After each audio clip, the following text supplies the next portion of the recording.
Good morning to one and all present here. I, Pragati Agarwal, welcomes everyone for today's event that is being organized by RUTAG at IIT Delhi in collaboration with Innovation Technology Transfer Office as a part of a year-long celebrations of IIT Delhi's Diamond Jubilee. I would like to begin the session by grabbing the opportunity to introduce Professor Subir Kumar Saha. Professor Saha is a mechanical engineering graduate from RE College, now being called as NIT, Durgapur, India. He completed his MTech from IIT Kharagpur, India, and doctorate from McGill University, Canada. Upon the completion of his PhD, he joined Toshiba Corporation's R&D Center in Japan. And after 4 years of work experience in Japan, he has been with IIT Delhi since 1996. He is actively engaged in teaching, research, and technology transfer. Professor Saha has two special interests, which are connecting engineering minds with the society, which he pursues through a lecture series called Mudra, which means multi-body dynamics for rural applications. And his second interest is towards making engineering education industry relevant, which he propagates through another lecture series, which is named as Robotics to Rural, Innovative Teaching and Research Approaches. Professor Saha occupied several administrative positions at IIT Delhi. He was the head of Department of Mechanical Engineering, Associate Dean of Students, Vice Chairman of GATE, JAM, GMAT examinations, and very many others. Presently, he is the coordinator of Rural Technology Action Group, RUTAG, at Indian Institute of Technology, Delhi, a program that is sponsored by the Office of Principal Scientific Advisor to the Government of India. We welcome you, sir. Now, I would like to introduce Professor M.R. Ravi, who did his PhD in Mechanical Engineering from Indian Institute of Science, Bangalore in 1991, and is currently associated as Professor Mechanical Engineer at IIT Delhi since August 2008. Professor Ravi holds expertise in heat transfer, computational fluid dynamics, combustion, biomass energy, and rural energy systems. And he is presently associated with RUTAG at Indian Institute of Technology, Delhi as one of the co-principal investigators. We welcome you, sir, for today's session. Now, I would like to introduce Professor Sangeeta Kohli, who is associated as a professor with Department of Mechanical Engineering at Indian Institute of Technology, Delhi. Professor Kohli holds a strong foothold in the areas of heat transfer, fluid mechanics, and renewable energy technology. She is presently associated with RUTAG at Indian Institute of Technology as one of the co-principal investigators. We welcome you, ma'am. As today's knowledge session is part of Diamond Jubilee celebrations of IIT Delhi, therefore now I would like to invite and request Professor Saha to kindly address on this year-long celebrations and enlighten all of us about the significant contributions of RUTAG and the concept behind the establishment. Thank you, Pragati. Can you hear me? Yes, sir, we can hear you. Yeah. Thank you, Pragati, and thank you, Pooja, for agreeing to be our main speaker for today's event of knowledge session. And as Pragati has mentioned, RUTAG has started year 2009 at IIT Delhi. Even though the concept has been there since 2004 by the former principal scientific advisor to the government of India, Dr. R. Chidambaram. The present PSA is Dr. Vijay Raghavan.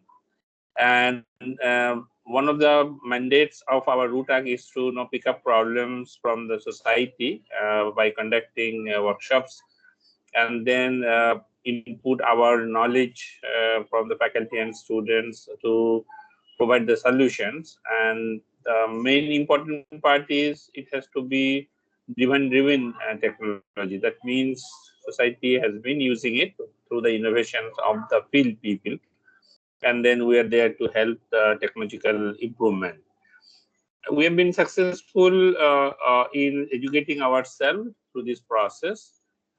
Still, we have certain challenges after the problems are solved or the prototypes are developed, tested successfully, how to reach out to the people. And I'm glad that recently one of our projects has been submitted for patent to this ITTTO, or the group under which we are having this program today.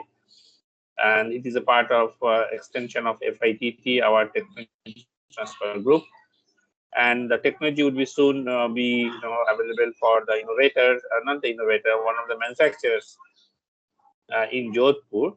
And I'm happy that this in a spoken hub model, means IIT Delhi is the hub, and IIT Jodhpur professor who has submitted for patent has been our spoke. Having said that, we have a good network. There are 7 IITs who are holding these centers of RUTAG. Now, coming back to us, we are celebrating Diamond Jubilee. I, as the chairman of the Diamond Jubilee celebration, this time due to COVID, we could not do big celebrations, except that we have some online lectures, online program. And this particular program, I'm very happy to make it a Diamond Jubilee celebration program, because this is a little different kind in nature other than just one-way traffic. Here we learn how to convert the technologies into the real value, monetary value here. Particularly in the context, I'm sure Pooja will be putting some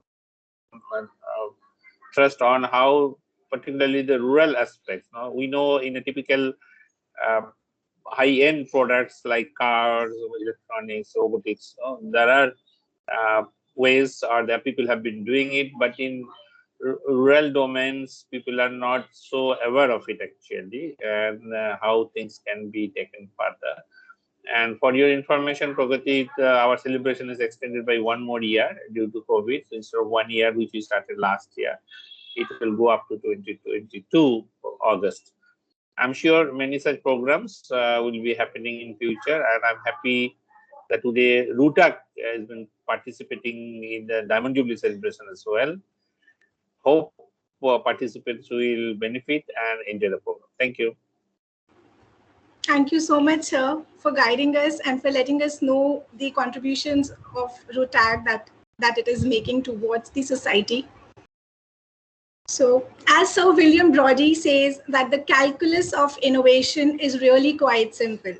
He says, knowledge drives innovation, innovation drives productivity, and productivity drives economic growth. So, to understand more about innovations and intellectual property, I would like to introduce the speaker for the knowledge session today, Ms. Pooja Bhatia. Ms. Pooja Bhatia heads the Innovation Technology Transfer Office at the Foundation for Innovation and Technology Transfer, that is FITT, which is a regional tech transfer office that has been set up at FITT with support from National Biopharma Mission, a joint project of Government of India and World Bank. She has a unique combined experience in all 3 spheres: technology, strategy, and law. With over 15 years of professional experience in innovation management, technology transfer, marketing, strategic partnerships, industry engagement, and policy development. She holds an MBA degree in technology management and is a certified licensing professional. She is a registered technology transfer professional and a registered Indian patent agent with the Indian Patent Office.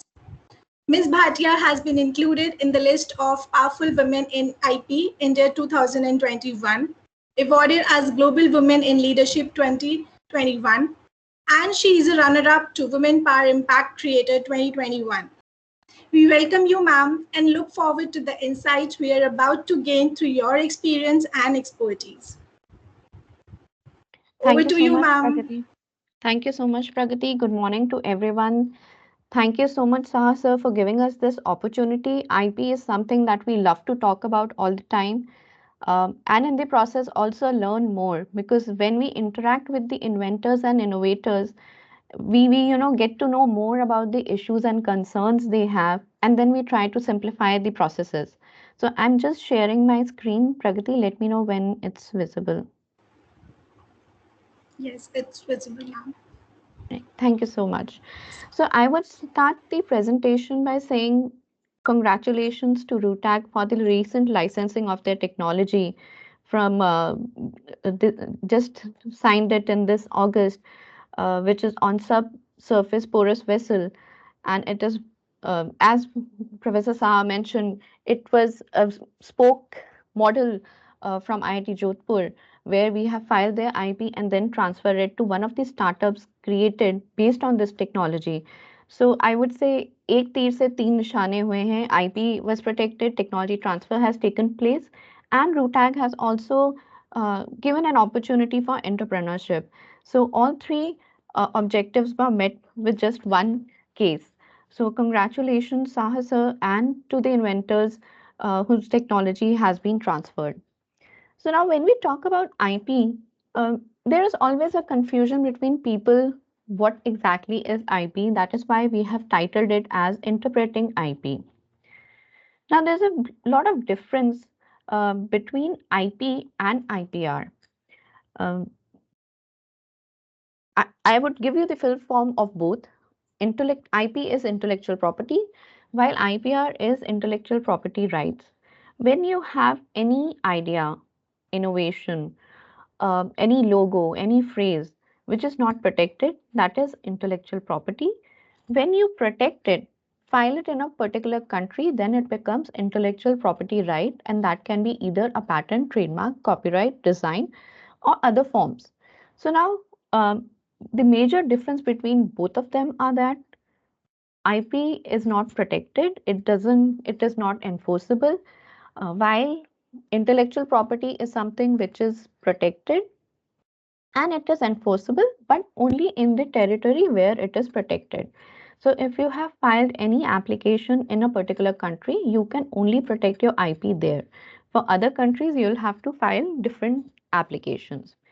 Now, when we talk about IP, it's not at all necessary that you create it on your own. You can collaborate. Like the RUTAG is a perfect example where everybody is coming together. So many different stakeholders are coming together to work on a technology to ensure that it gets to the market or to the relevant clients, to the relevant people, where or the relevant users where it can be eventually used. So you can either create intellectual property on your own or you can collaborate to create it. IP or IPR both are licensable. You can license them, but you would get a better value if you have an IPR associated. If it's protectable, it is enforceable, so it has a higher value in comparison to something which is not protected. Now, when you are licensing, there are two concepts associated with it. One is exclusive and one is non-exclusive.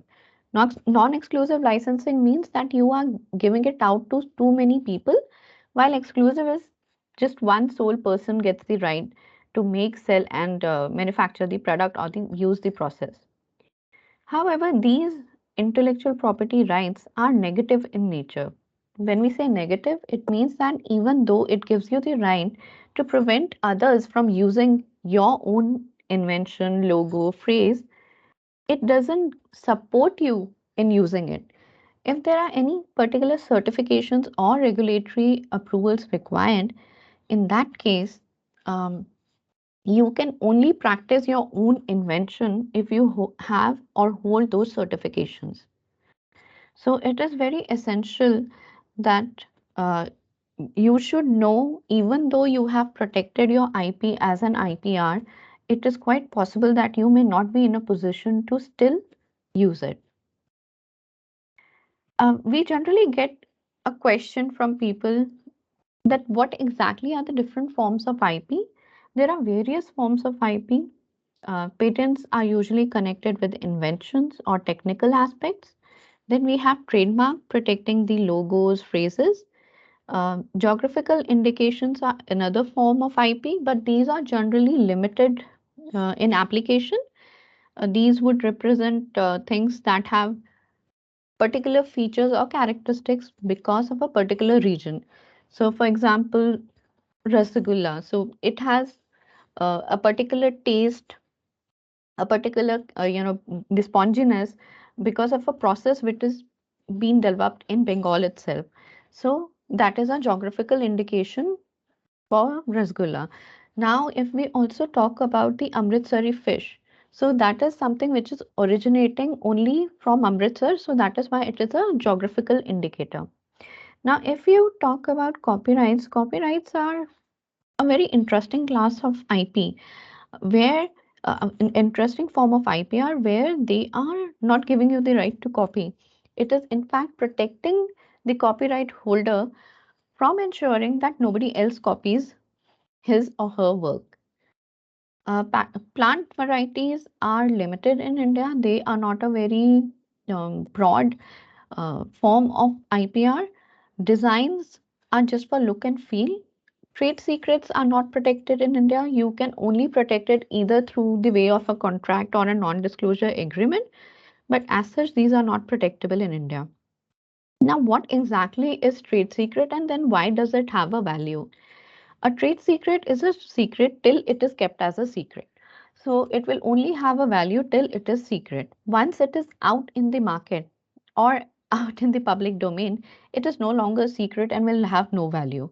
So if anybody advises you to, rather than going in for a copyright or a patent application for your own work, keep it as a trade secret, please do reconsider your decision because it is quite possible that whatever work you have done may no longer be a secret.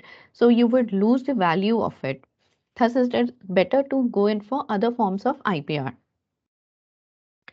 For today's session, we would be talking about four main categories, which is patents, copyright, design, and trademarks.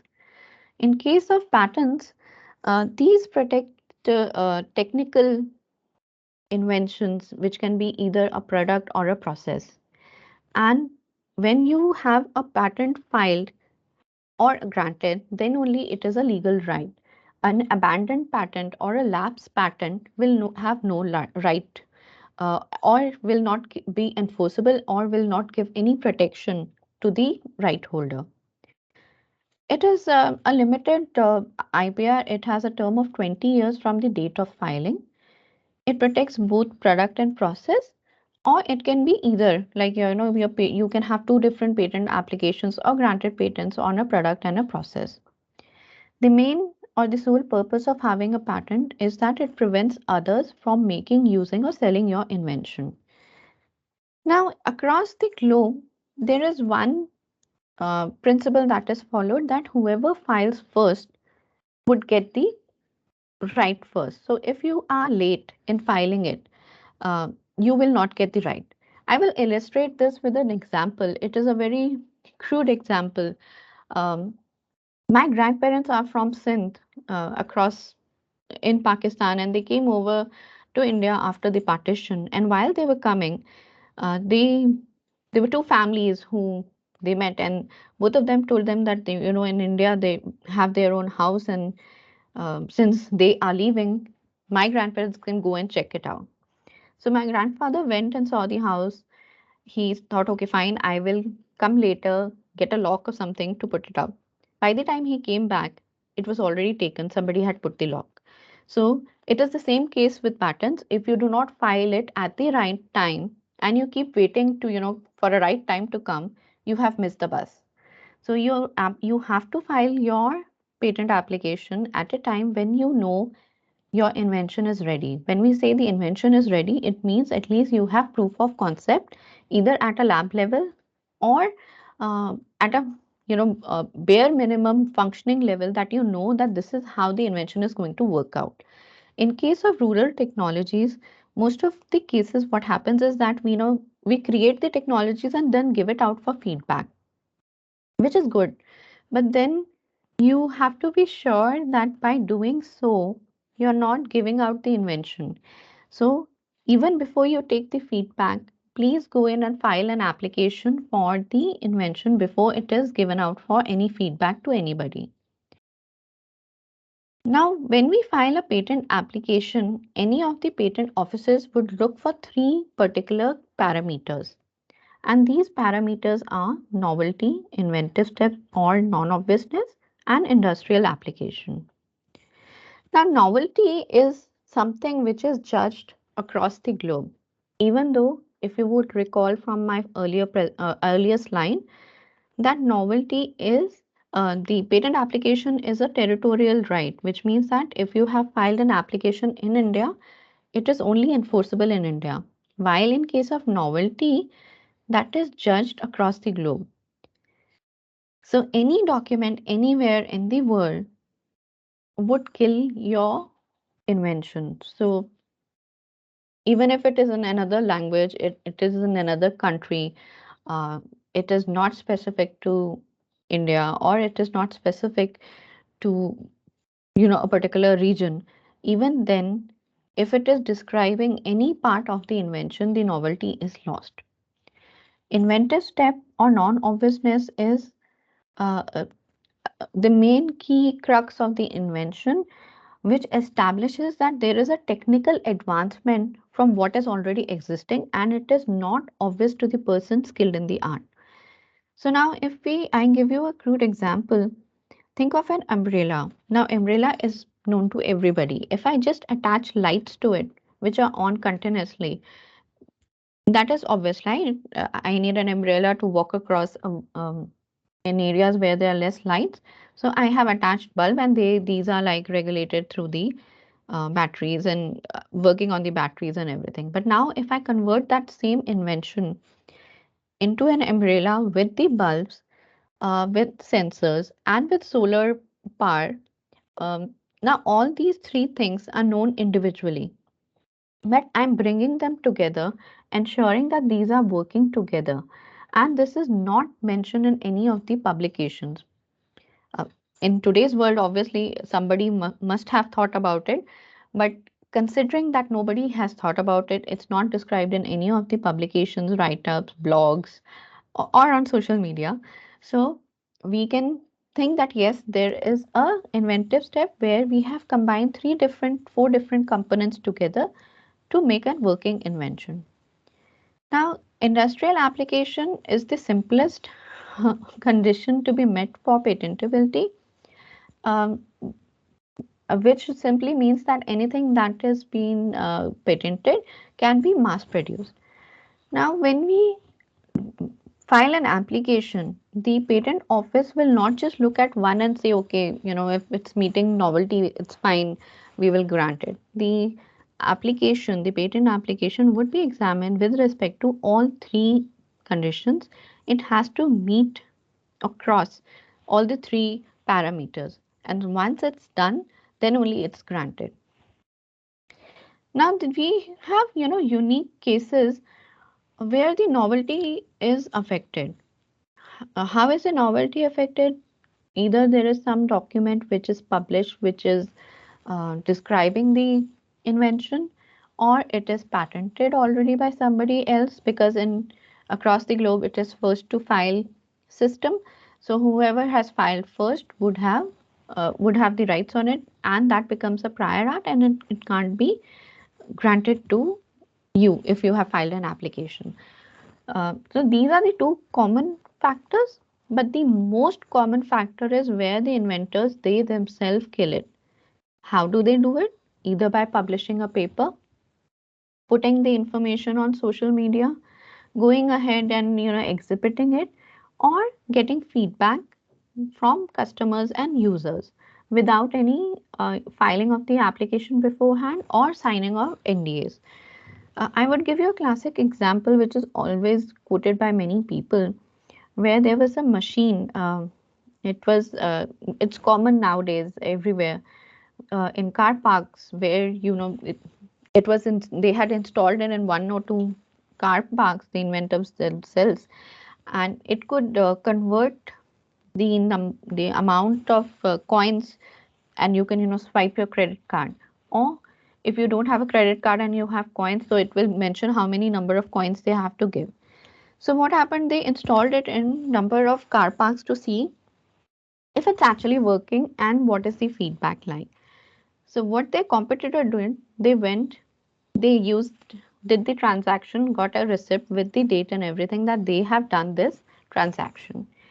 And after that, they just kept quiet. The inventors thought, okay, fine, this is functioning well. We are getting a good response. Let's go ahead for a patent filing.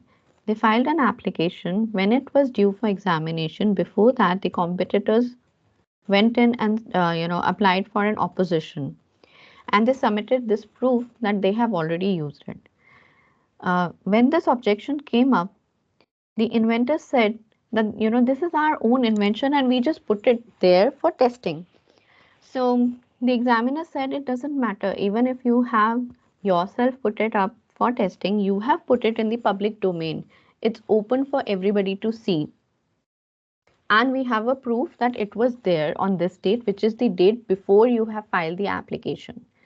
So next time, whenever you are exhibiting any of your products or any of your inventions, or you are planning to write any of the publications on it or putting it up on social media, please ensure that you have at least filed a provisional patent application before you take the next steps.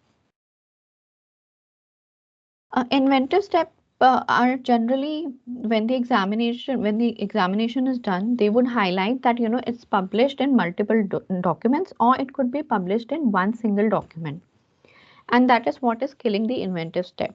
So now again, I would be giving very, very simple examples. If there is a document talking about a solar powered machine which can be put up anywhere, it's portable, and it's the entire process of setting up the machine together, what components should be there, are there in one single document or are mentioned in different documents, and you're just getting together everything together, then that is equivalent to having no inventive step, or it is obvious to the person skilled in the art to get everything together and make it work. But we can address this question if you have sufficient data to prove that you have a technical advancement. There are a number of technical issues that would crop up. You just can't bring everything together and make it work. You have to ensure there is some connector, something which is ensuring that each component is working well, and you have a data to show that these are working in synergy, and there is no lack of technical advancement. By doing so, you are addressing this particular question and you can overcome it. So if you have any such issue cropping up during the examination, please do check if you have data. But beforehand, only try to create sufficient data before you file the application. Now, this is specifically with respect to the Indian Patent Act. This is Section 3, which prohibits some of the patent applications or to be considered inventions to be considered as patentable. One of the section mentions that anything which is contrary to the well-established natural laws will not be patentable. So now if I say that there is a perpetual motion machine, that can't be patentable. That would fall under this section and it can't be protected as a patent application. Similarly, anything contrary to the public order or causing any serious prejudice to the human, animal, plant, or life or health or to the environment would again not be patentable. So now if I have a bioweapon, that won't be patentable if I write it that way. But if I write it that it is something that is going to be used for research purpose, then it may be protectable. But again, the examiner would examine it from this angle if it is contrary and won't grant that particular application. Any mere discovery of a scientific principle would again not be patentable. Mere discovery of a new form of a known substance is more applicable in case of chemical inventions, where the different forms are kind of created and then used. Or it could also be that the substance is already known and its new applications are discovered. For example, aspirin was earlier used for headache, but later on they also identified a use for it in blood clots, that it used to reduce the blood clot and thin it. So then again, that is something which is not patentable. Specifically for mechanical inventions, the mere getting together of components or rearranging them uh, when they can function independently would become an hindrance for getting it patented. But if we can show through data that these different components that we have got together are not functioning independently and they are dependent on each other, even if one of the component is not functioning properly, the other two would also not function. So that way we can show that this is not a rearrangement or a mere arrangement of components. Um, a method of agriculture, horticulture like aquaculture, uh, or simply irrigation methods, all these kind of things would not be patentable. But a device or a machine enabling agriculture, um, even a robotic farmer would be protectable. But if it is just simply describing the process of how it would do, that won't be patentable. Algorithms, computer program per se are not patentable. um, Softwares are protectable provided they are embedded in the device and they are functioning as a part of the device and they are not independent of it. Similarly, literary, dramatic, musical, or artistic work is not protectable under the Patent Act. Most of these sections are also there in the European Patent Act as well. So, if you are filing a European application, again, this section has some common clauses there, and your application won't be granted. A mere method of doing a particular act or playing a game would not be patentable. I would give you an example where nowadays it is coming up using tokens uh, for uh, for the selling of the products of or any of the fruits and vegetables. So those kind of things or any app specifically made to enable such kind of selling and buying would not be patentable.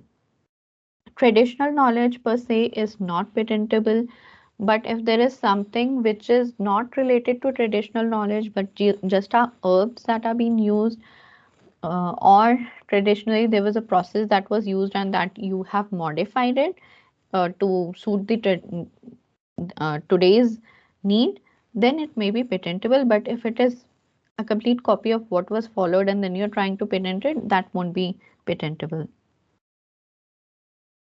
So this kind of completes the story about the patents.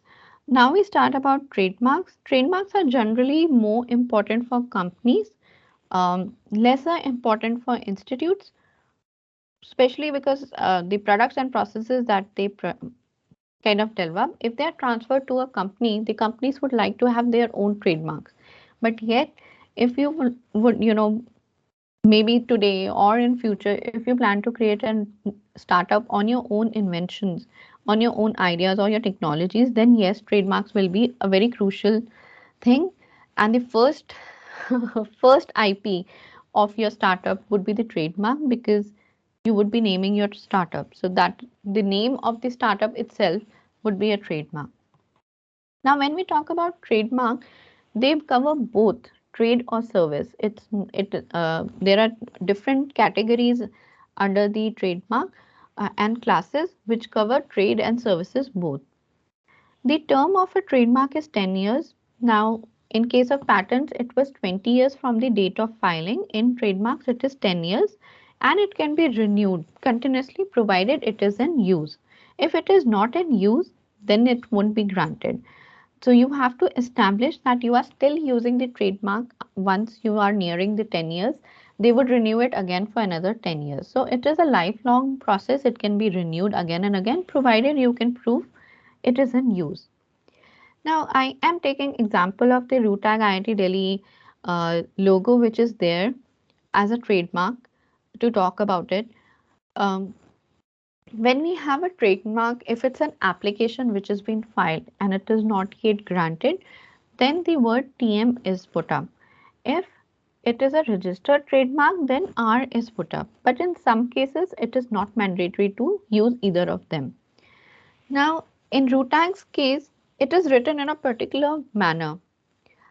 There's a specific style of writing it, a color combination. The logo is there. It could be either used separately without the name root tag IIT Delhi, or it could be used in combination of it. So now if somebody has to copy it, there are so many elements for them to copy it. So it's not an easy trademark to be infringed on. But um, if the root tag IIT Delhi name is used separately without the logo, then it might be easier for them to kind of infringe on it. So trademark, when you are creating a trademark, there are a number of things that you should keep in mind to ensure that it is catchy but yet protectable.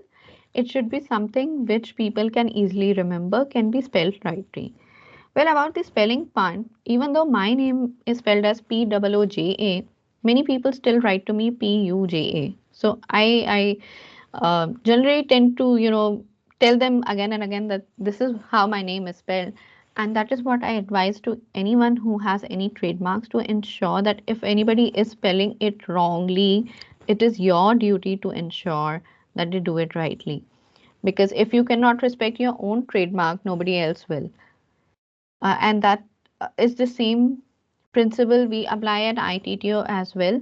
All of my team members have strict instructions on how they have to write ITTO and what they have to tell the collaborators on how to do it, how our logo should look alike. Now, when we talk about protecting a trademark, um, there are two main conditions. One is it should be distinctive, and the second is it should not be deceptive. So, by deceptive, it means that since the trademarks are used for, they're the main link between a customer and a company. Uh, so it is very essential that the trademark which is used is such that it is not misleading. So now if instead of ITTO somebody has FTTO, that is maybe something different, but yet it would be deceptive, because people are correlating with ITTO and would get confused by FTTO. So in that case, the trademark office would not consider it. Now, these two criteria of being distinctive and non-deceptive are equally valid across the globe. These two conditions are to be met for any of the applications for trademarks anywhere in the world. When we talk about distinctive, it should be different enough to help a customer distinguish between two different products.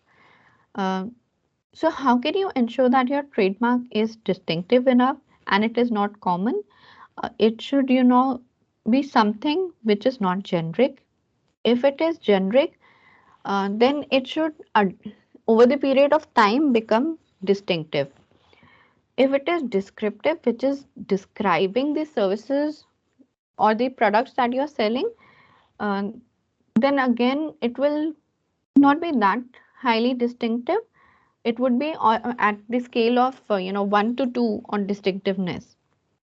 Suggestive, which is suggesting that this could be a particular feature of the product or the service that being offered, but it is still on a lower scale.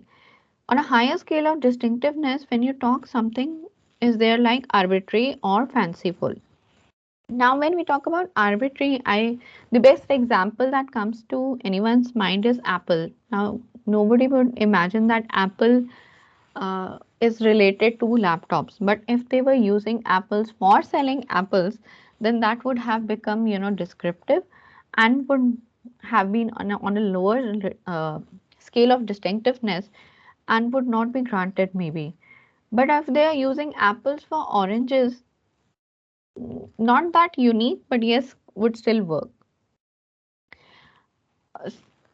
Fanciful is something which is quite different, which is maybe a coined word which is not there in the dictionary. So Kodak, for example, is something which is not there in dictionary. Uh, with regards to distinctiveness, I would give you an example where Instagram and Instacart are two different trademarks used for two different services. Now, Instagram is used for anything related to videos, photographs, um, while Instacart is a trademark specifically used for offering to get groceries delivered to you. So both of these are registered trademarks but under different categories.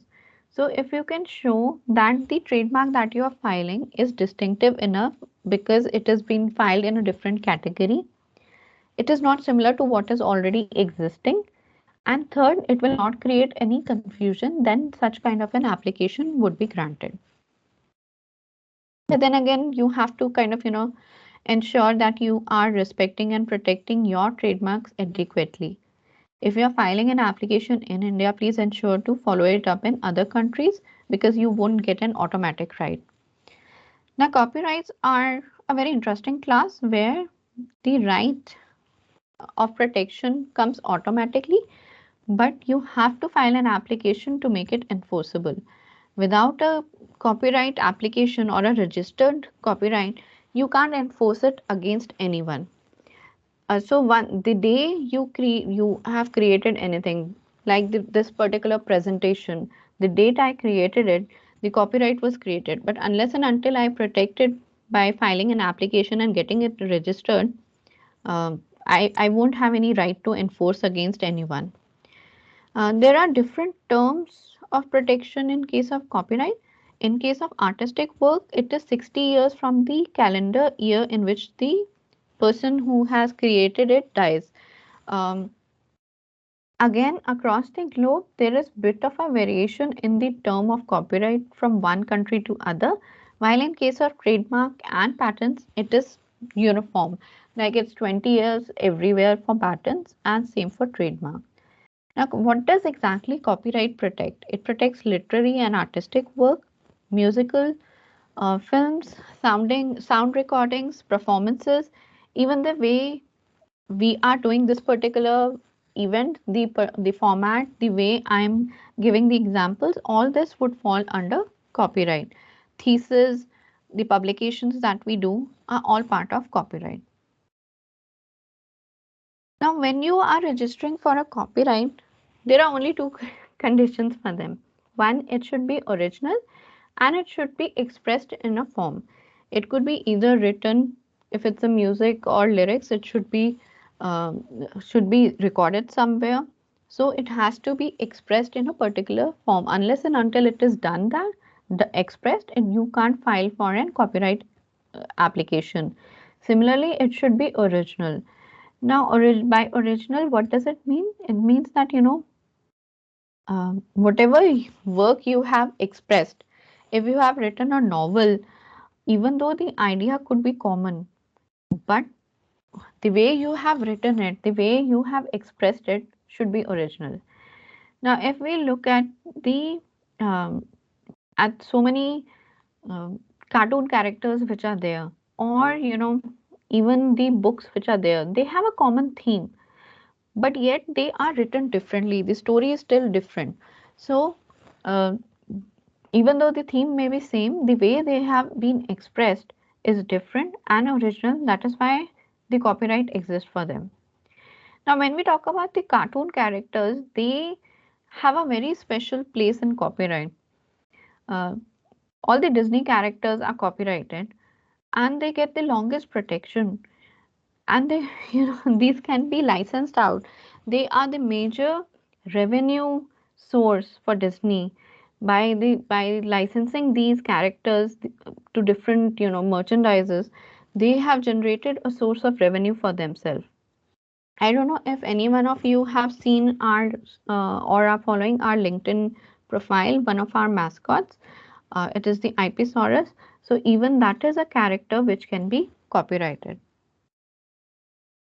Now we talk about industrial design. If there are any questions at this point of time, I can take it up and then start with industrial design, or would you like me to continue till the end and then we can discuss?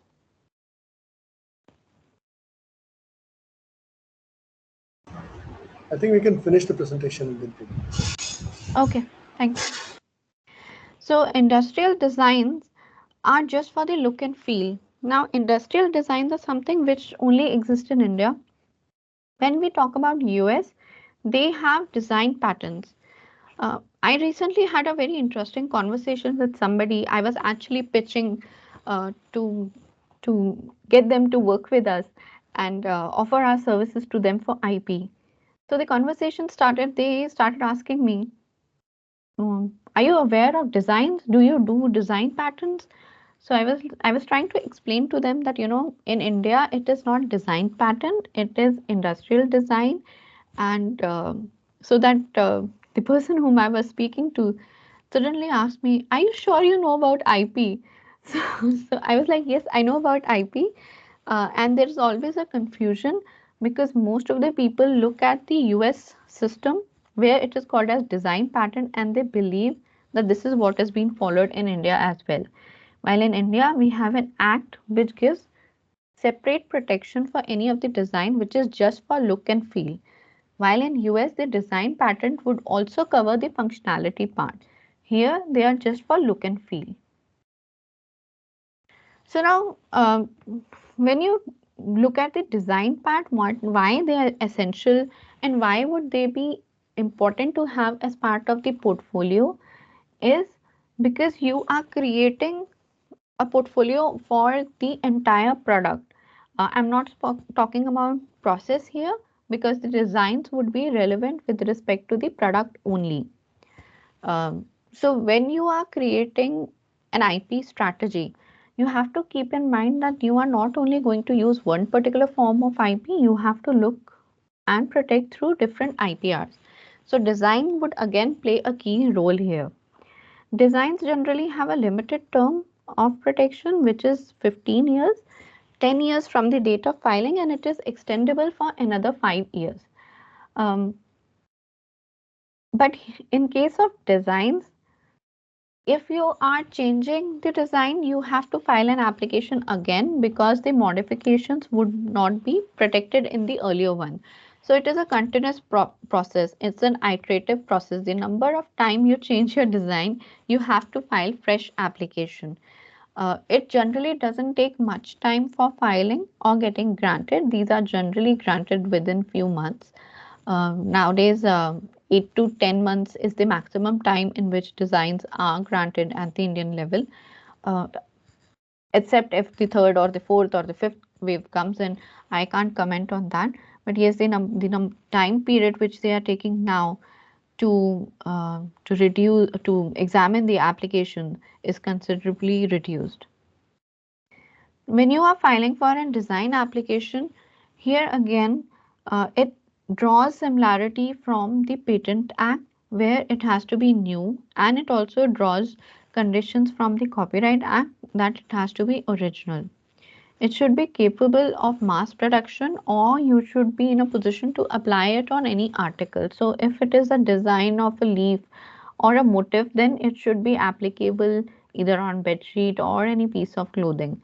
It should again not be contrary to the public order or morality. This is a common condition both in the Indian Patent Act as well as in the Design Act, which is there, that it should not be contrary to public order. So I don't know if you all are aware of, recently there was a case where somebody had used the uh, Lord Ganesha's picture for to be put on shoes, and there was a lot of hue and cry over that because that was something against our morality or our ideals that we have. So but then that was an application that was filed not in India but in some other country. So there it may be, could be granted, but in India such kind of an application would not be granted.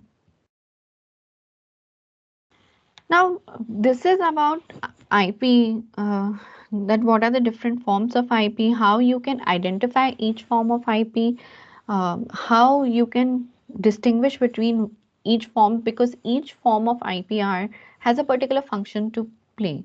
I would kind of summarize it for you. Patents are just for the inventions or technical aspects. Copyrights are for the way you have expressed it. Anything written, recorded, any videos, any photographs would fall under copyright. If you have anything related to design, any motives, any drawing, anything which is taking care of the look and feel of a particular product, that would fall under design. While trademark are your best friends. They would protect logos, they would protect phrases. I'm sure everybody would have heard of ICI's famous phrase, hum hai na. So even that is protected as a trademark. Um, but now that these are the different forms of IP, when you are forming an IP strategy, the first step is to identify what all IP are there in the kitty and what all can be done. So, and how can you protect it by different forms of IPR?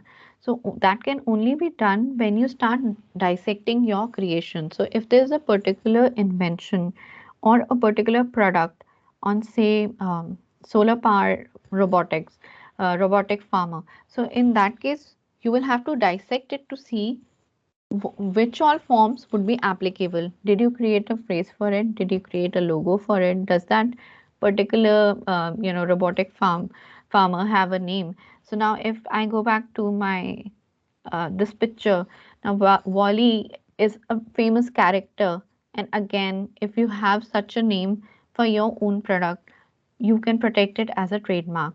The look and feel of that product can be also protected as a design. The main technology that is behind it would be protected as a patent. And if you have any written manual on how this is going to work, would be protected as a copyright.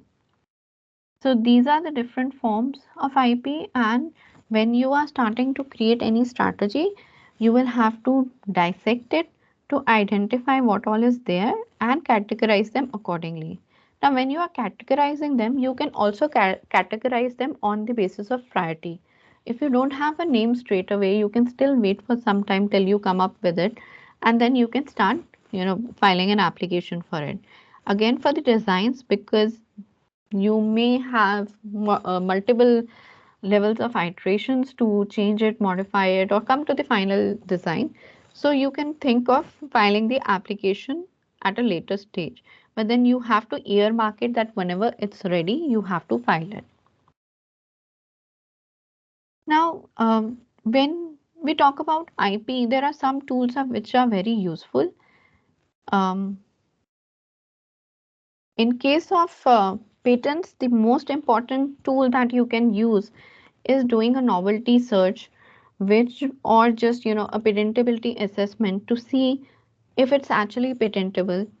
Um, is there any particular document, anything on the social media or any video um, which is showcasing the technology that you have developed?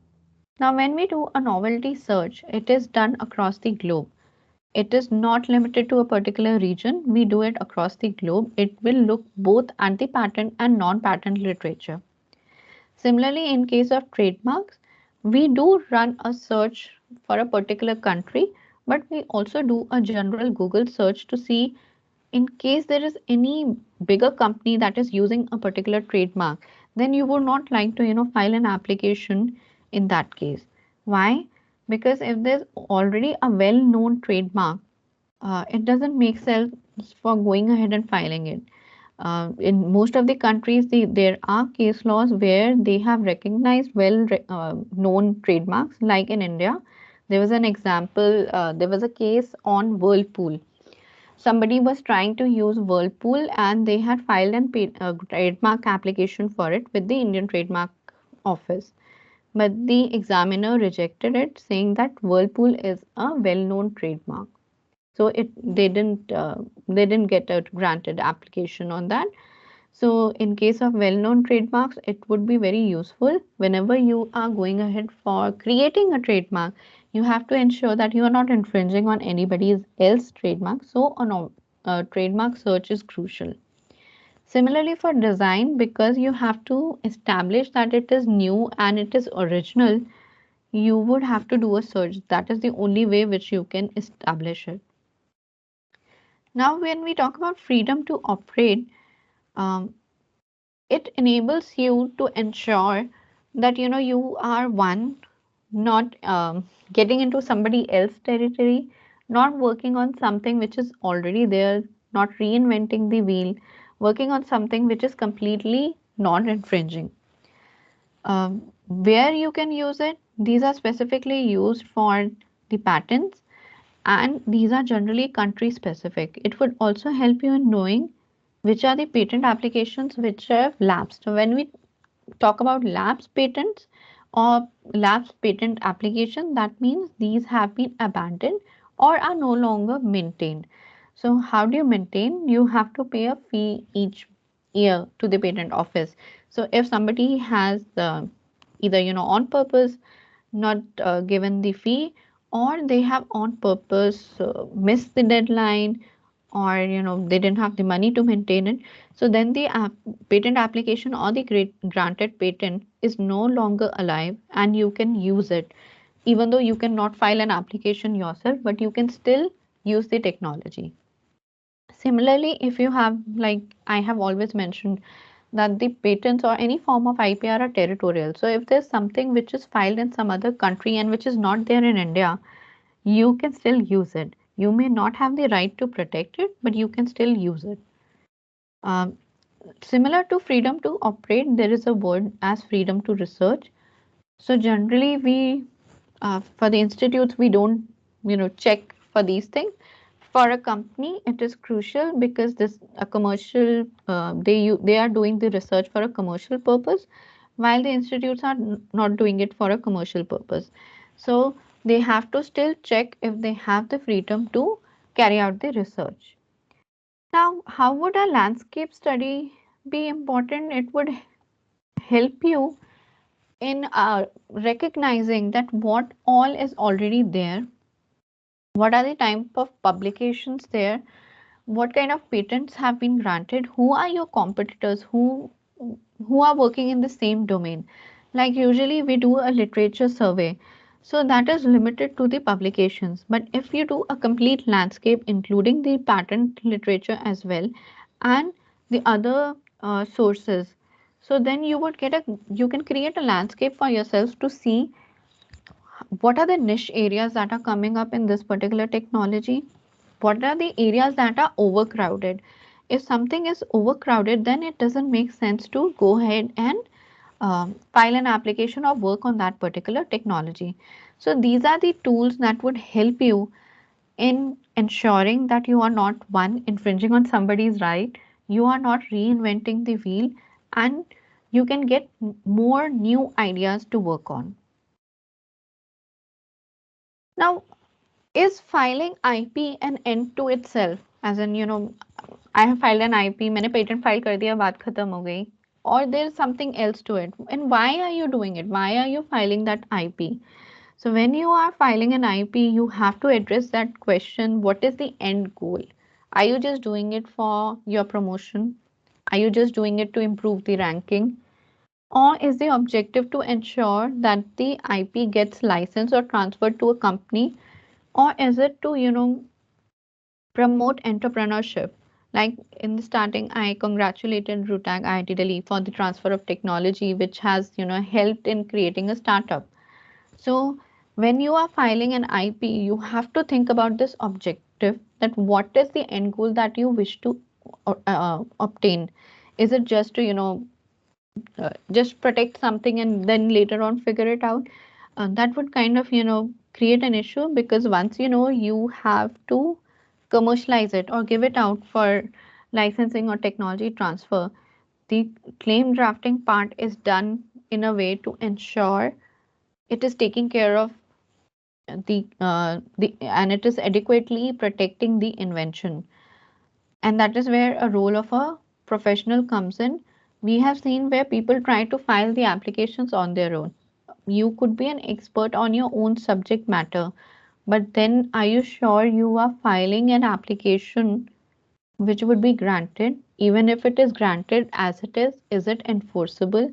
Is it giving adequate protection to your invention?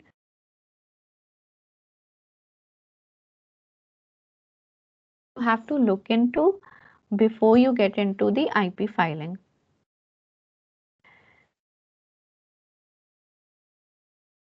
Uh, for this particular exercise, everybody has to,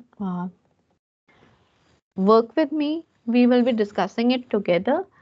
Here, this is a multi-dimensional tractor where they have designed it to offer a safe, simple, and sustainable farming. It's been designed by two students, and it will have a positive impact on the world of ecology. The tractor is fueled by hydrogen fuel cells, harnesses solar energy through the nano solar cells on the body, which ensures it is sustainable. It is also equipped with high-tech features such as navigation system and a night vision camera for 24 hours usability. They have also given it a name. So now I would like to ask you all, if you had this particular invention, let's forget about the inventors who have actually created it. If you had this particular invention, what all IP do you think you would have protected?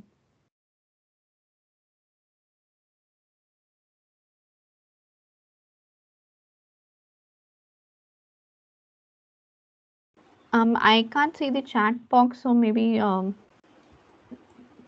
everybody can unmute and then we can just discuss it.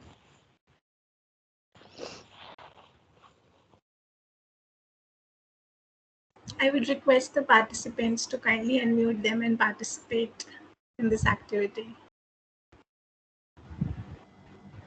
Probably design is the first thing we should protect. Okay, anything else?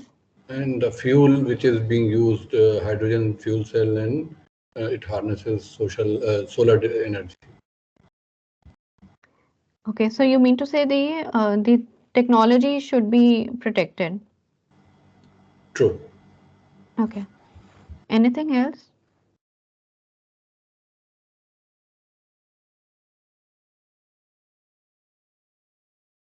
So does everybody agree that only these two things are to be protected, or do you feel there's something else also that can be protected here? So in order to use that hydrogen fuel cell, some design modification in the engine itself will be done. So that design part is also to be protected. Right. Material part. I'm sorry? Material part, which is used in design. Mm-hmm. Okay. Also the shape, the profile, the way it looks. Okay. Anything else? So we spoke about 4 IPs. Do you think there is anything else here which can be protected? Probably the functionality, if it works in India. Okay.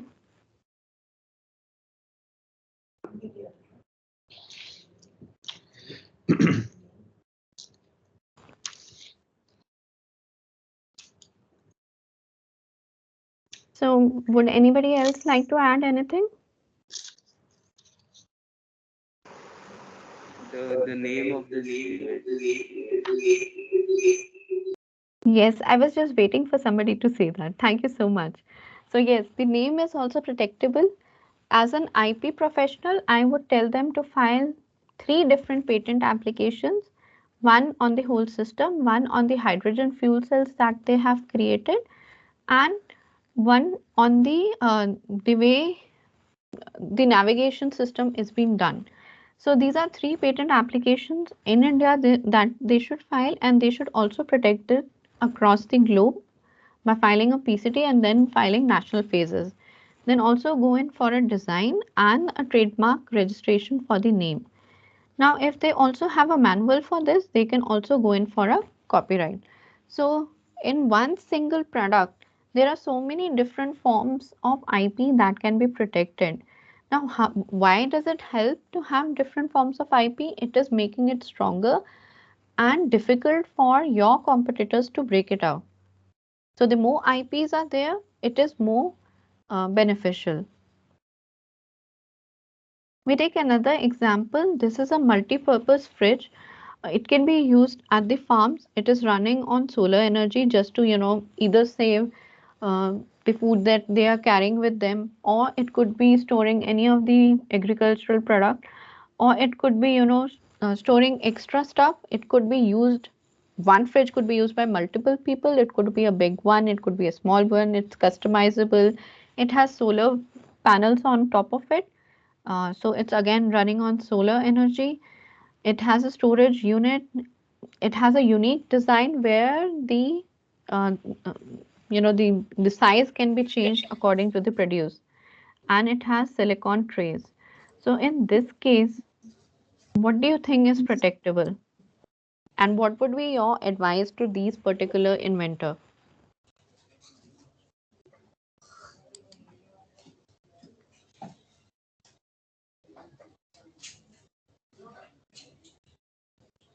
So I would request everybody to now put on their caps like me, become an IP professional, please, and advise the inventor. In this case, I am the inventor. Please advise me, what should I do? What is the first step that you would ask me to do? Literature survey or some kind of a, whether Yes, these things still exist. right, definitely. So that is the first step, to do a novelty search to see if something similar is there or not. And other than that,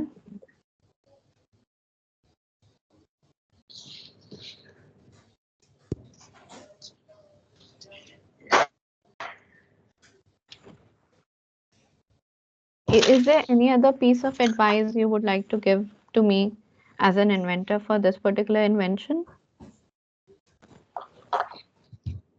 Like he should not be publishing it, or whatever idea she may have, he should not be publishing or even sending it for testing and so on without giving Right. any information. Yeah, definitely. So, as an inventor, I should definitely not be disclosing it anywhere, not everywhere, not even not anywhere.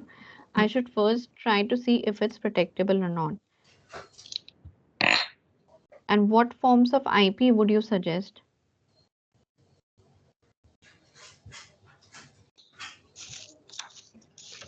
Do we have a design component here? Yes. What about a patent?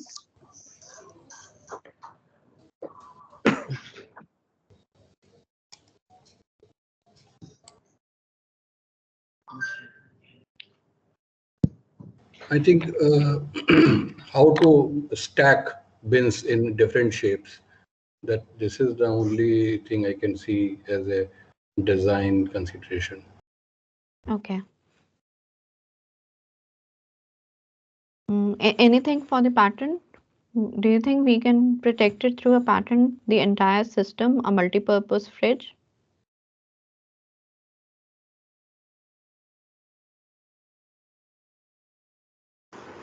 If the technology is unique for the multi-purpose function, then that can be protected by a patent. So that would require a search on whether or not this is common knowledge, or there is an element of innovation there. Right.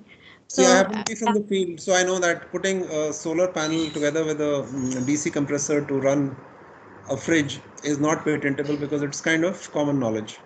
But yeah, if there was a unique way of controlling the refrigerant in a way that temperatures are separate zones of temperature are created, then that could be patentable, and for that one should apply for a patent. okay. That is a great piece of advice. And then, as an IP professional, I would also try to figure out he that they are just mentioning that this can be used at farms. But what about if it has multiple other applications, and how is the same system going to be used there, or they will have to customize it for each use?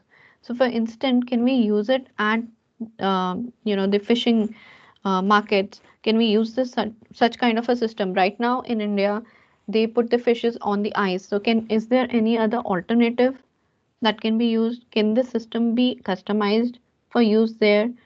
This is one question that I would ask them. Are they planning on any modifications? Third would be, please give more information. Just two-liners won't help. So, for the search, definitely we will need to discuss with them to get more information. But yes, all the components here which have been mentioned, I would like to clarify that this is, a hypothetical example. I am the inventor, I created this example. So all the components in this case are known. So when we are writing a patent application, they will have to show, or I will have to show that, how it is a unique concept in terms of technology, and how each of these components, even though are known, but are still functioning interdependently to make this entire unit work. So that is something which can create the difference.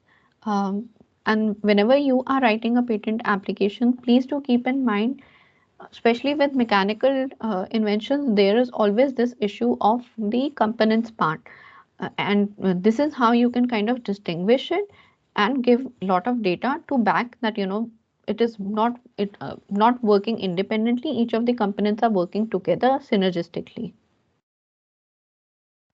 Now, this is a non-invasive glucose monitor. There's a company called as Meta, which is developing this non-inclusive glucose monitor. The product is completely non-invasive. It is 100% pain-free. Most of the devices now, we have to kind of prick our fingers to measure the glucose. So they don't have to, the patients won't have to do it. They have decided to name it as GlucoWise. The design is quite compact. It will give you high level of privacy. I mean, right now the devices which are there, the size is quite big, and there are 3-4 components to it that you have to carry around. So in this, the design is compact. It just looks like a nail cutter to me. And if anybody wants to make any other guesses, that would be great. But then it is also great in functionality because it is not taking more than 10 seconds to give you the results, and it is completely portable. And you can also store the data on your phone or tablet. Now, for all other devices right now that are there in the market, barring few, you will have to, uh, even though the results are stored on the device itself, you can plug it in to download it to your system, but it is not automatically, going off to your phone or going to the doctor directly, which is possible in this case. So now you have to work around this patent, um, and give a product which is even more better than this. So what are the steps that you would take to ensure that you are not infringing on their particular patent?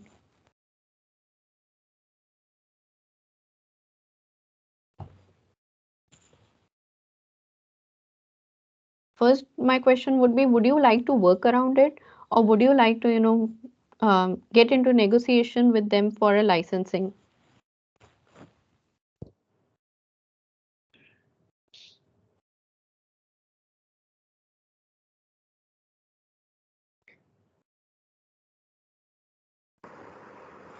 See, they're still developing, so licensing is, too early. It's important to understand whether or not this technology is going to be viable and reliable. Okay. And say supposing they have data to prove that this is reliable, then? Then, of course, it's worth considering. Negotiation is worth considering. Okay. Because it cuts the time to market. Definitely.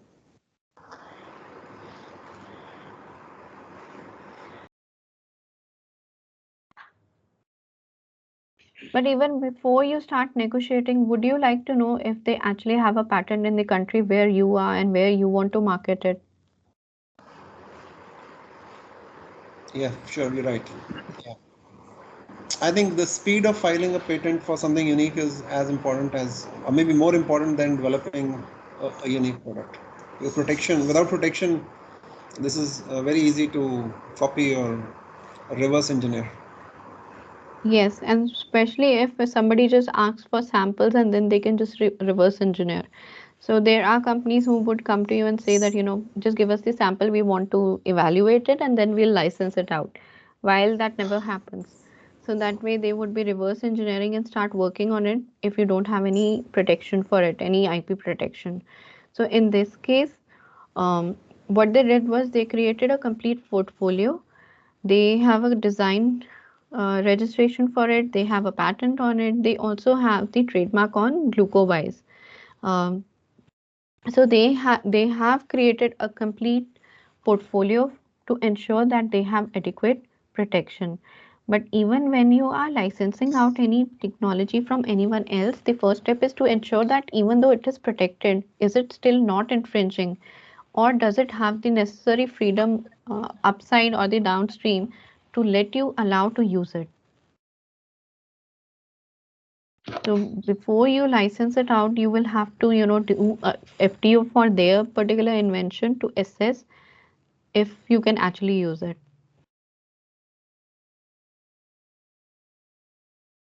So these are few examples that I had, and I would like to conclude now before I take up some of the questions, and there is some surprise element for everybody. So it's very essential to identify the IP at the right stage, have the strategy ready. Especially if you are planning to create a startup, you need to have an IP strategy in place which is in sync with the business strategy, and also you have to have a budget to protect it. Now, IPR is not something which is less expensive. Even though the government fee has gone down, you still have to invest into it. Um, Filing is one part. If you have to maintain a patent application for next 20 years, the day you have filed, you still have to plan that how you are going to cover the expenses with respect to maintaining it. Now, it's not necessary that you create everything. You can either collaborate with others, or you can license it out, or maybe get an assignment from the other person so that you can work on those technologies. Many of the companies, that is why they look up to the institutes to see if there's anything that they can license it out from there before they can create on their own, or they would reach out to other people to collaborate if they have any particular idea, so that they don't have to do the entire, cut short the development cycle for themselves. Last and not the least, please have a diversified strategy. Don't keep all same colored eggs in your basket. Ensure that you have a patent, a design, a copyright or trademark, or any other form of IP to ensure that your portfolio is strong. So now I would like to take up the questions which anybody has, and then we can move on to the next step.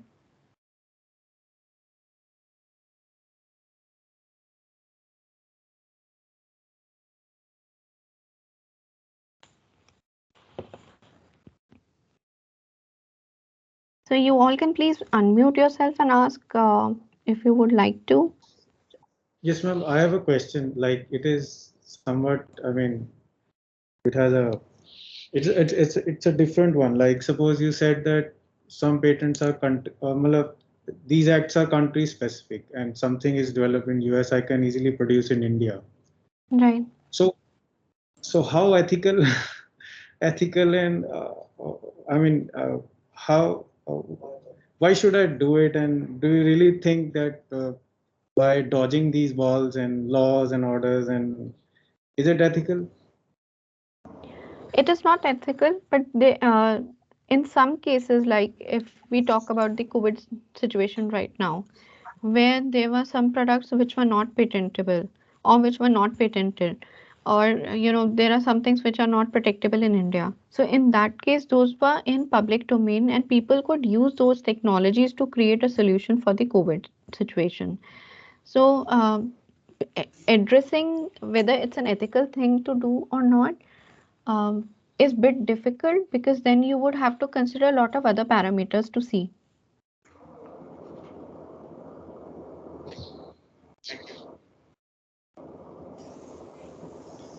Hey Pooja.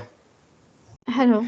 So my question is here: if an individual, gone for this portfolio of IP protection, how much cost, incurred on this? So on an as an individual, the cost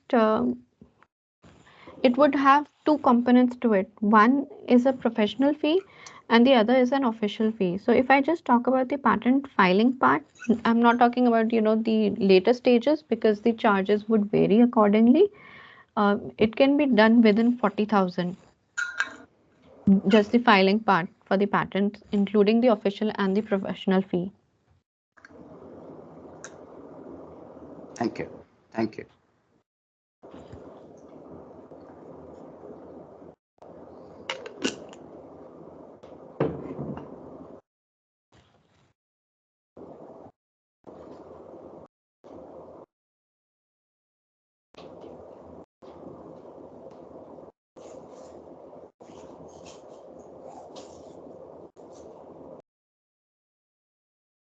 If there are any other questions, please feel free to ask. Even if it's about licensing, I would be happy to answer it. Ma'am, this is Bhupinder. I just want to know, are there is there a service where someone does the whole process of patent search in terms of uniqueness of claim? Like the example that you were sharing about the glucometer.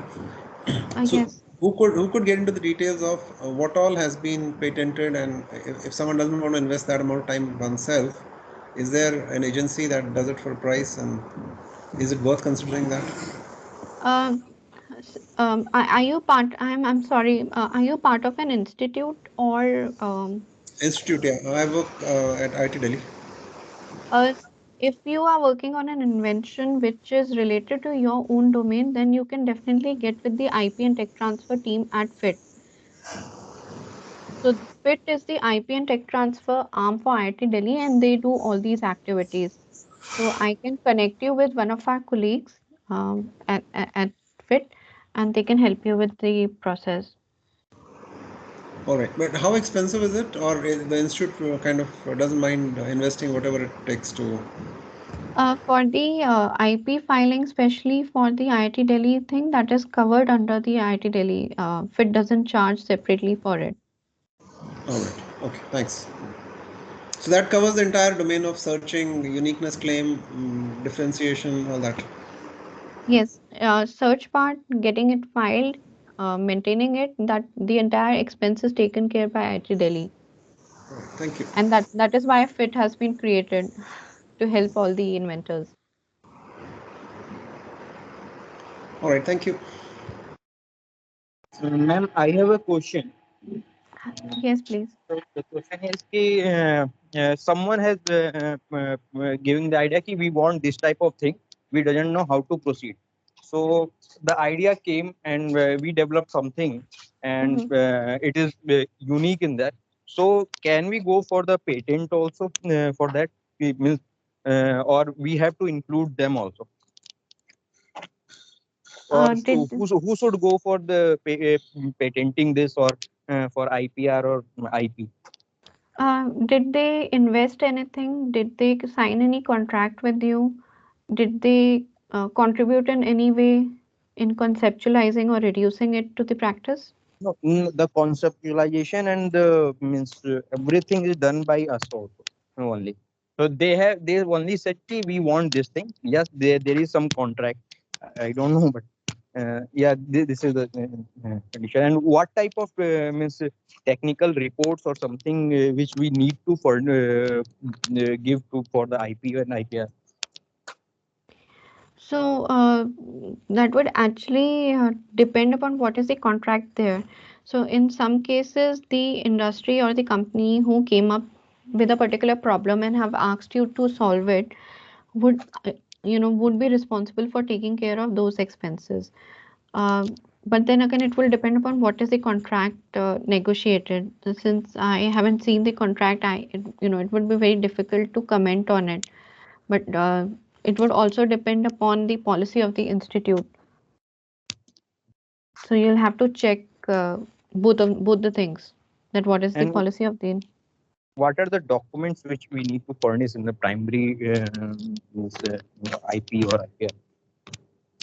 So most of the IP cells or the tech transfer offices associated with the institutes, they have an invention disclosure form.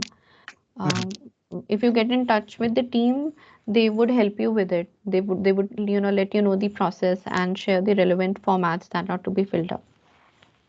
Thank you.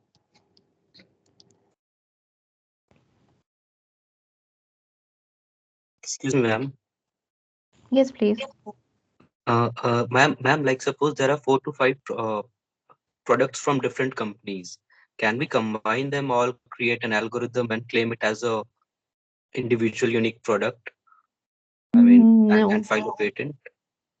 no, because that is, already existing, and you'll have to show that all of them together are working synergistically, right? I mean, these are not individual components, and Yeah. doing that would be a bit of a challenge if it's a software.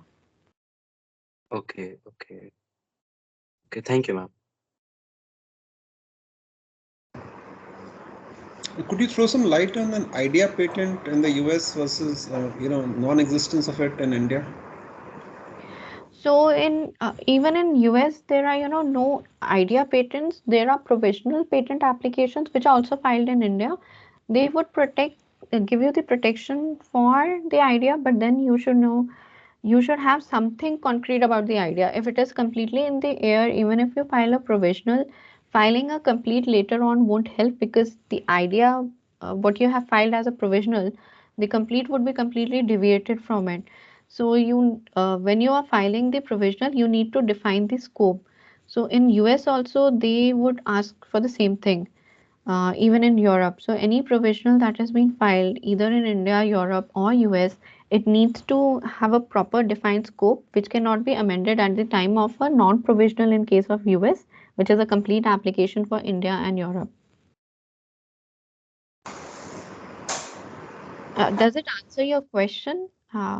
I was trying to see the difference, like what is it that you cannot do in India that you can do in the US when you're considering costs of filing a patent in the US? So in India, the software per se are not protectable. So in US, you can do that, but again, there is a lot of case law in US which kind of creates a lot of hindrance. So in US, there are case laws on showing if um, there's a certain level of functionality associated with it, how they would test for it. So all those case laws are there. But then again, if we compare softwares with Indian and the US Act, yes, software per se in India would not be protectable. That is one of the things. Then again, there's a complete section 3 in the Indian Patent Act which would prohibit you from filing applications on traditional knowledge, while in US that would be protectable if it's not uh, written anywhere. So if you are aware of the turmeric case which had happened, the inventors who had filed those applications were Indians, and they had filed the application on use of turmeric for wound healing. Now US was almost about to grant that patent application when CSIR intervened, and they gave a proof of a document which was in Sanskrit, and they got it translated and then certified, that illustrates that turmeric has been used since ages to treat wound. So that is one example besides software which is there. Again, in US, if you have put something onto the market, that would not be patentable. In India, we don't specifically have something like that, but yet it is covered under the public domain because you're putting it into the public domain, so that won't be protectable. So these are the major differences. Though in US they say everything is patentable under the sun, but there are a lot of case laws which prevent many things. All right, thank you. That helps. Thank you.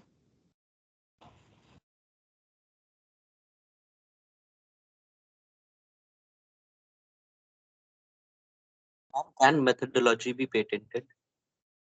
Methodology for what? I'm sorry, can you elaborate a bit on it?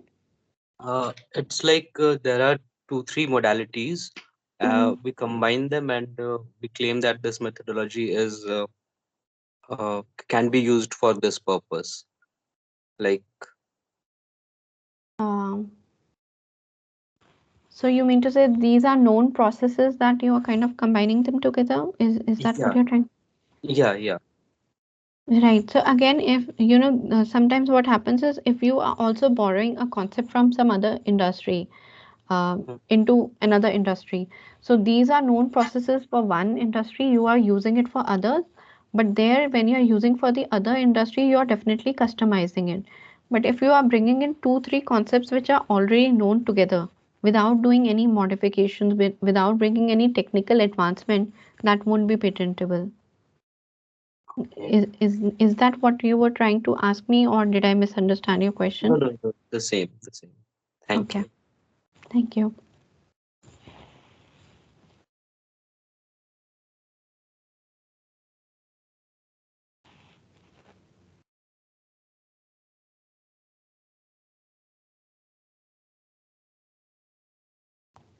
Any more questions before we move on to our surprise element?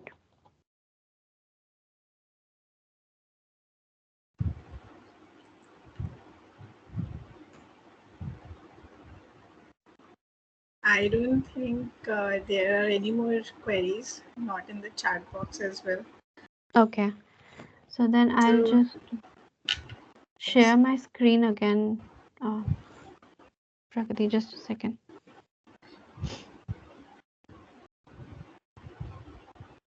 Is it visible? Yes, ma'am. It's visible now. Okay, thanks, Pragati. So we have a small quiz for everyone, just to see, how much you guys are taking back home. Everybody has to participate, and let's all take part in it and have a little bit of fun. I know IP is a bit boring, so I have tried to simplify it. So now, please try to complete the sentence. Intellectual property is. You can either add to the chat box, or you can, unmute and say it. Pragati would read out the answers for me.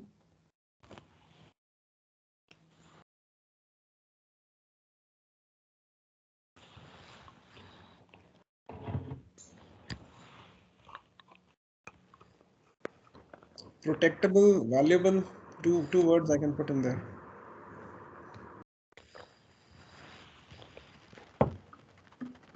Legal ownership. Mm-hmm. Your idea. IP is your idea. Yeah. Protection of your intellect. Mm-hmm.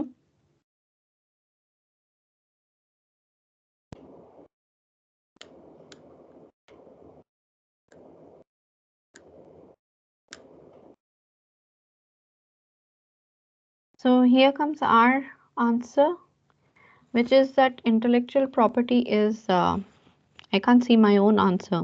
Pragati, can you read it out for me? Yes, please. So our answer is creation of human mind.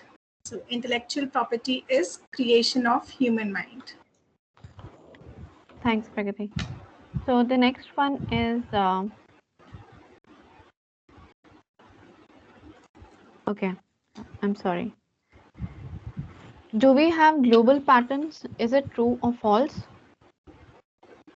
False. Yeah, false. Okay, False. great.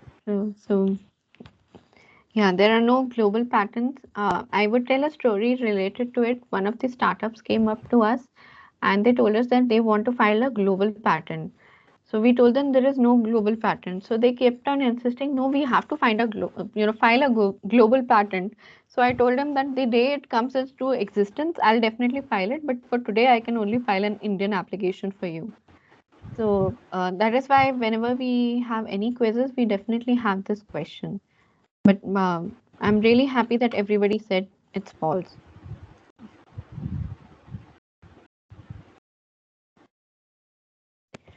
So what all does intellectual property include? Patents, trademark, copyright, designs, trademark, All above. trade secrets. All of the above. All above. That was easy. All of the above.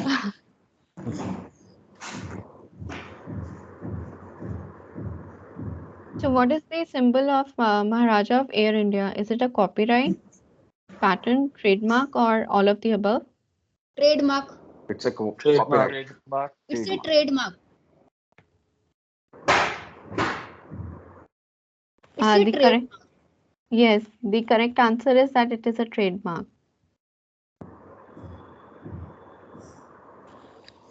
So this is an instruction manual. If you have written it, would you apply for a copyright? Yes, No. no. No. No, okay. Anybody Yeah, else? we can. Yeah, we can. Yes, I would say yes. See, we Yes, we can. can't Yes, we can. copyright any instruction manual, but the specific one written by For- me, for example, for a particular product that I have created, I can copyright it. Yes. No. So the answer, if it is original, then because for the copyright registration, that is the main condition that it should be original. So C is the answer. Can we file a patent application for an explosive? No. No. Yes. Yes. If novel Ma'am, and why- inventive, then yes. Well, I think C. I would correct myself to say C. If novel and inventive, then Yeah, yes. it's novel and inventive, then yes. Yeah, see. C. And I also think we no. have to convince that it doesn't harm everyone. It can be used in specific circumstances, productive I circumstances. guess Okay. no. No should be the answer. Okay, so should I share the answer? Yeah. C is the answer. May I know the reason, ma'am? Because dynamite was invented back then, and it got uh, that Nobel Prize name is in the name of that inventor. Right, but it was not protected. And if you talk about the Indian Patent Act, it would fall under the Section 3. So, Okay. so whenever you are addressing a particular question, you will have to look at the territory where you are filing it. Then you will be in a position to answer it. Okay.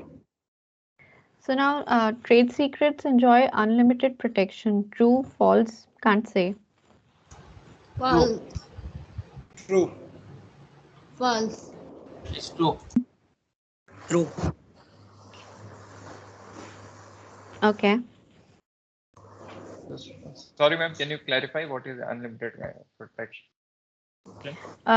Unlimited protection, as in patents have a term of 20 years, copyrights have 50 to 60 years, and trademarks have a defined 10 years. So, in that sense, if it's unlimited or there's a time period to it. Okay. Now, I'm going back to the previous question. When you said that explosives cannot be patented, so when it is novel, when it is unique, why would it not be patentable? Because as per the Section 3, if anything is against the public order or it's going to harm human or animal life or the environment, then it won't be considered as an invention. So if you remember, I gave the example of bio weapon, or even if we take an example of any microorganism which has uh, the potential to be used as a bioweapon, in that case that won't be protected. There was a case in US where they had tried to protect a particular microorganism for that particular use, and the application was not granted. So the same would be the case in India as well. No, but an explosive which is used for making a tunnel or used for constructive purposes, and even if it is used for war, I mean, it is equipping the troops with better ammunition. So there would be. So isn't this a kind of a debatable, something worth looking at and having the law modified to allow this? Yes, it is, but then you will have to, prove it is for constructive use. And then again, for defense inventions, those are kind of again, they will have to be screened by the government before they are processed ahead. So anything that they feel is falling under the defense category, if any application is filed, the examiner or the patent office will not examine it until they have a clearance from the government of India. So as per the Indian Act, that is also there. So if there's anything for defense use, they will not clear it until and unless they have a green signal from the government. All right. Okay. Thank you.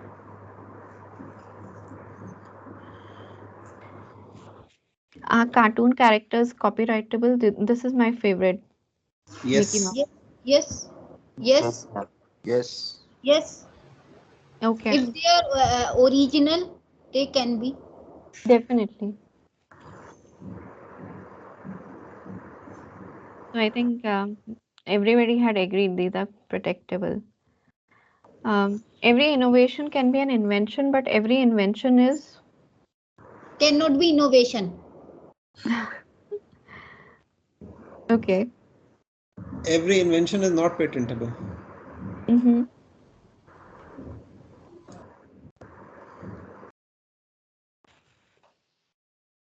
Anything else? It's not unique. Mm-hmm.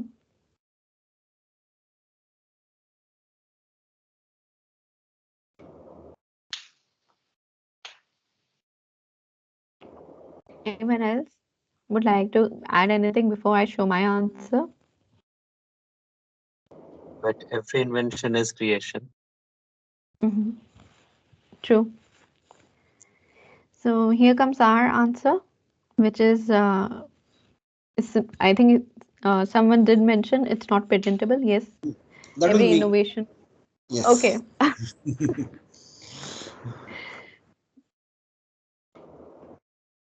What do this picture depict? Which form of IP do they depict? Trademark, industrial design, geographical indication, or patent? Geographical indications. Geographical indication. Okay, can somebody tell me what are these exactly? This is first is chicken work from Lucknow, Right. and another is from Rajasthan or something. That is related to some geography, some state. Okay. Anyone, any other guesses?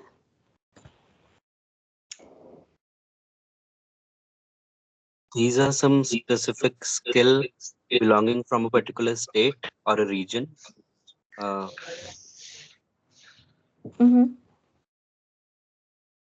Yeah, so these are geographical indications. The first one is Lucknow chicken work, and the second one is Fulkari from Punjab. So this Ma'am, brings us. Yes, please. yeah, just wanted to ask, had they not been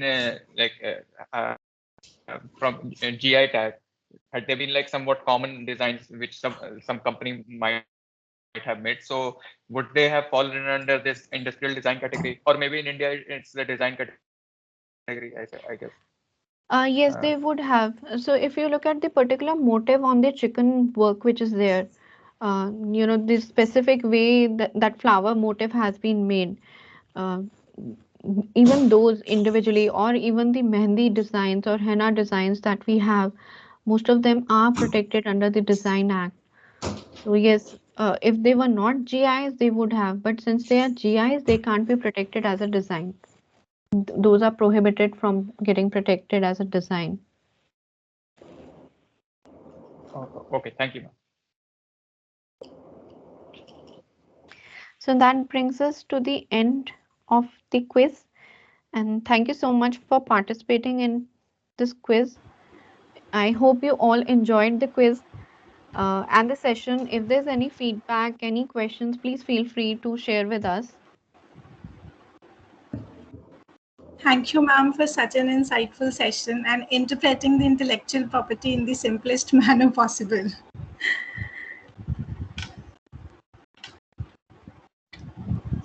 Yeah, thank you. It was a very interesting session and very interactive. Enjoyed it. I missed part of it because I joined a little late. And I'm inquisitive to ask one more question if the time permits. So is that it's will that be fine? Yes, please ask us. So I have this thought about, I thought of an invention that Seco uses, but I didn't do anything about it. So I thought of using the movement of hand to translate it into energy that is stored on a battery, a rechargeable battery, and then using the quartz accuracy for accurate time. So looking back, I'm wondering, was there anything I could have done to have benefited from the idea financially? Well, if you had protected it, you could have easily licensed it out. Because if there's something which is not protected, it would fetch you a lower value. But then, even if it's not protected, you can still transfer it as a technology per se. So if you still have the idea, you can give it out to people to work on it. Nowadays in India, even people are looking for entrepreneurs who can work on their ideas. So that is one option. That could have been one option if you were working on it right now.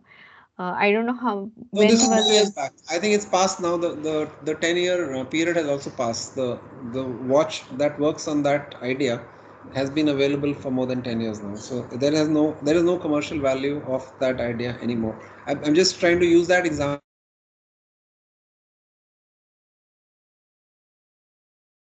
Just go away because we do nothing about it. Like I did nothing about it.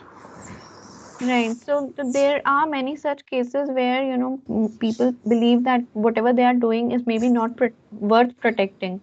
But then, in that case, if you get in touch with a professional or any of the IP or tech transfer team and any of the institutions, they would help you in figuring it out whether it is worth it or not. Right. Right. Thank you. That's all. Thank you so much.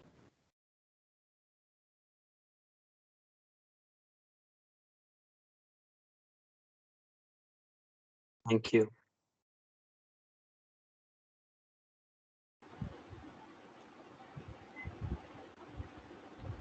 So, Davinder, do we have any more questions in the chat box, or should we conclude the session?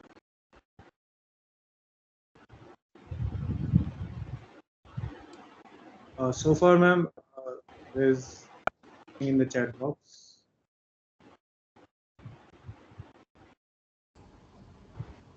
Yeah, I think, Ms. Praviti, you can just go ahead and close it. There is nothing in the chat box. Thank you, Professor Ravi. Thank you, everyone, for being a wonderful audience and participants. I would like to thank Professor Saha. I would like to thank Professor Ravi, Professor Kohli, and Davinderji for coordinating throughout the session and making it more smooth. And I would like to thank the speaker for today, Ms. Pooja Bhatia. Thank you, ma'am, for delivering such an insightful session.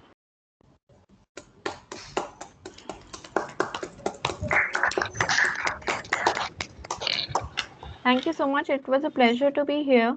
Thank you everyone for participating, and I really enjoyed having the quiz with you all. So thank you so much. Thank you so much, Ravi sir and Saha sir, for having us here. And I hope everybody could benefit from it.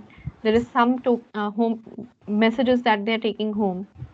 Thank you, everyone. Have a great It was day. quite informative and quite simplified. In fact, even I understood the IP. Thank you, sir. Thank you. Thank you, everyone. All right. Thank you, ma'am. Thank you, Devinderji. Thank you. Thank you, Pragati ji.